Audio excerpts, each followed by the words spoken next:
আলহামদুলিল্লাহ আরেকটি desk complete করলাম। এটি Z4 2 দিয়ে আরেকটি ডেস্ক। এটা এর আগের ডিজাইনটা যেটা পছন্দ করেছিল ভাইয়া, এটা আরেকটা ডিজাইন নিয়েছে।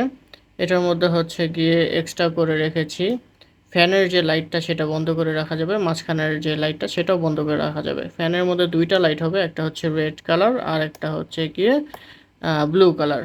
আর হচ্ছে গিয়ে ভিতরে যে ক্যাবিনেটের মধ্যে লাইটটা দেওয়া আছে এটা হচ্ছে গিয়ে গ্রিন আর হচ্ছে গিয়ে পার্পেল কালারের মধ্যে রেখেছি। দুইটা একসাথেও জ্বালাতে পারবে, দুইটা আলাদাও জ্বালাতে পারবে, এভাবে রেখেছি। উপরের দিকে শুধুমাত্র হচ্ছে গিয়ে ভলিউম বাটন দেওয়া আছে, ভলিউম না সরি, এটা হচ্ছে গিয়ে পাওয়ার বাটন। এদিকে একটা ডিজাইন করেছি থান্ডারস্টর্মের, আর পিছন দিকে সব পোর্টস রাখার চেষ্টা করেছি। নিচে বাটন আর পোর্টস থাকবে, আর এইদিকে হচ্ছে গিয়ে ভাইয়া নিজেই হাফটা দিয়েছিল, ওই হাফটাই লাগিয়ে দিয়েছি। দেখতে পাচ্ছেন কেমন চলছে, আমাকে একটু কমেন্টে জানাবেন। আর এই দেখেন এটার মডেলটা Z425G।